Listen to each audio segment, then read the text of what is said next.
The man who had built an empire on strength looked like he was about to crumble.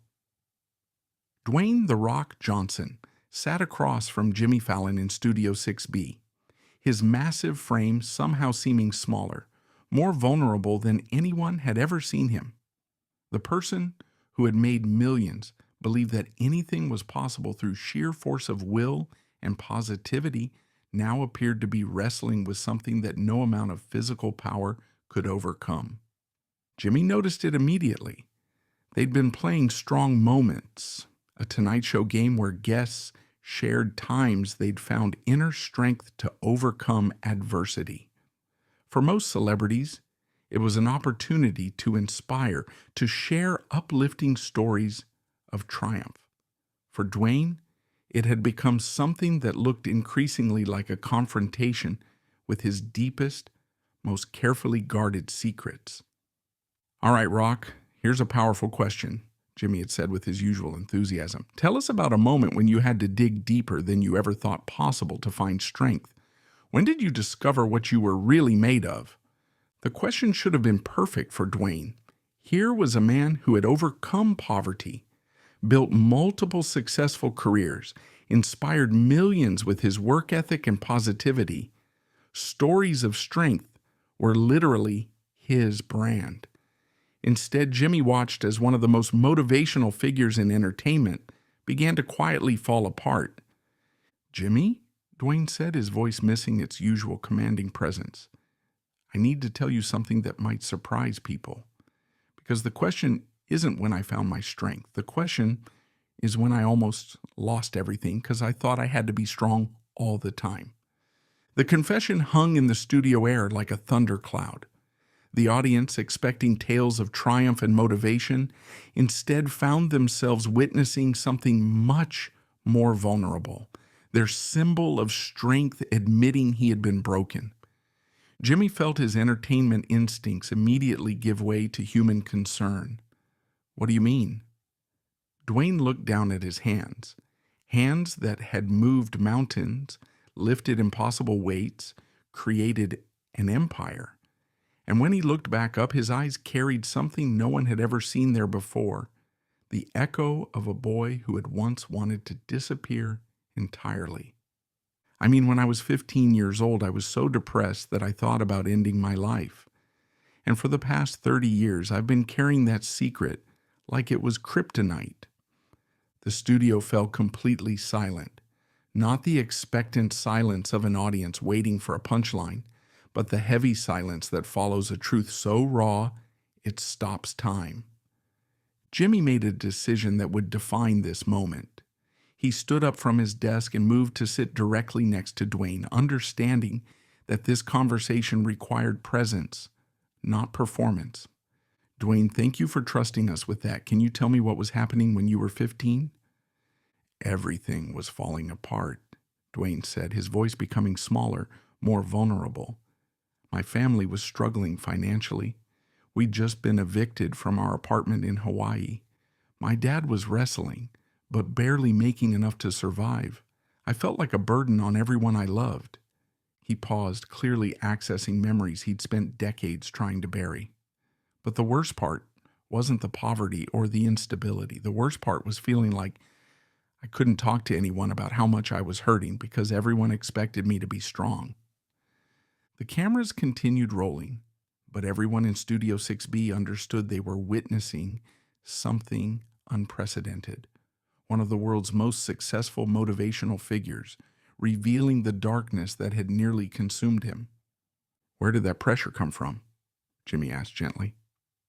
"Everywhere," Dwayne said immediately. "My dad was a wrestler, a tough guy who never showed weakness. The culture I grew up in said men don't cry, men don't break down, men handle their problems. And I was this big kid who everyone looked at and assumed was naturally tough." His voice cracked slightly. "But inside, I was drowning. I felt worthless, hopeless, like nothing I did mattered. I would wake up every morning thinking about how much easier it would be for everyone if I just wasn't there anymore." Jimmy felt tears forming in his own eyes. "Did you tell anyone how you were feeling?" "I couldn't," Dwayne said, and the anguish in his voice was devastating. How do you tell your struggling family that their son, who's supposed to be strong enough to help carry them through hard times, is actually thinking about giving up entirely? The audience was completely captivated, many beginning to understand how toxic masculinity could turn strength into a prison. "What stopped you?" Jimmy asked. Dwayne was quiet for a long moment, clearly wrestling with whether to share something he'd never said publicly. "My mom," he said finally, "not because she knew what I was thinking. I hid it too well. But because one day, when I was at my lowest point, she looked at me and said, 'Son, I don't know what you're carrying, but I can see it's heavy. You don't have to carry it alone.'" His voice grew stronger as he continued. "She didn't push me to talk. She didn't demand answers. She just let me know that it was okay to not be okay. And that small permission, it saved my life." Jimmy leaned closer. "How did that change things for you?" "It didn't fix everything immediately," Dwayne admitted. "But it planted a seed that said, maybe strength wasn't about never falling down. Maybe strength was about being willing to get back up and being willing to ask for help when you needed it." He looked out at the audience. "But here's what's crazy, Jimmy. Even after surviving that, even after building this career and this life, I still sometimes feel like I have to be the Rock instead of just Dwayne. I still sometimes put on the tough guy mask when I'm struggling inside." Jimmy nodded, understanding the ongoing nature of the struggle. "What does that look like now?" "It looks like me posting motivational content on social media when I'm having the worst day of my month," Dwayne said honestly. "It looks like me showing up to sets with a smile when inside I'm battling anxiety or self-doubt. It looks like me being everyone else's cheerleader when I need someone to cheer for me." The studio was dead silent, hanging on every word of this unexpected confession. "But I'm learning," Dwayne continued, his voice gaining new strength. "I'm learning that the strongest thing I can do is admit when I'm not strong. I'm learning that vulnerability isn't weakness, it's courage." Jimmy reached over and placed a supportive hand on Dwayne's shoulder. "What would you say to 15-year-old Dwayne if you could talk to him now?" "I would tell him that those dark thoughts he's having, they don't make him weak," Dwayne said, tears now flowing freely down his face. "I would tell him that asking for help isn't giving up, it's fighting back. I would tell him that the pain he's feeling is real and valid, and that surviving it is going to make him stronger than any muscle he could ever build." His voice grew more passionate. "And I would tell him that one day he's going to use that pain to help other people feel less alone, that his breakdown is going to become someone else's breakthrough." Jimmy felt compelled to address the audience. How many people in here have struggled with depression or thoughts of self-harm? Hands began to rise throughout the studio. Not just a few, but dozens, then more. The visual was powerful, a room full of people connected by shared struggle. And how many of you felt like you had to hide it because you were supposed to be strong? Nearly every hand that was raised stayed raised. Jimmy turned back to Dwayne. "You see that? You're not alone. You never were." Dwayne looked out at all those raised hands, and something in his expression began to transform.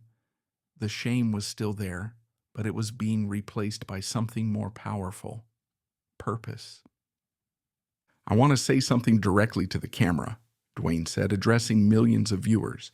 "If you're watching this and you're struggling with depression, with suicidal thoughts, with feeling like you have to be strong all the time, please hear me." His voice carried the full weight of hard-won wisdom. Your life matters. Your pain matters. Your struggle doesn't make you weak. It makes you human. And being human is the bravest thing you can be in a world that often asks you to be anything else. He paused, making sure every word landed. Reach out. Talk to someone. Call the suicide prevention hotline. Text a friend. Tell a family member. Because the voice in your head that says nobody cares, that voice is lying. I care. Jimmy cares. Everyone in this studio cares. The audience erupted in applause, but it wasn't typical television applause. It was recognition, gratitude, the sound of people feeling seen and understood. Jimmy stood up and embraced Dwayne, not a show business hug, but a real moment of human connection between two men who understood that strength came in many forms. "Dwayne," Jimmy said, "thank you for showing us that real strength isn't about never falling. It's about getting back up and helping others do the same." "Thank you for making it safe to not be the Rock for a few minutes," Dwayne replied. "Thank you for letting me just be Dwayne." 3 months later, Dwayne Johnson launched a mental health foundation specifically focused on supporting young men struggling with depression and suicidal ideation. He began speaking openly about mental health in his interviews, social media posts, and public appearances. The Tonight Show segment became one of the most shared pieces of content about male mental health ever created.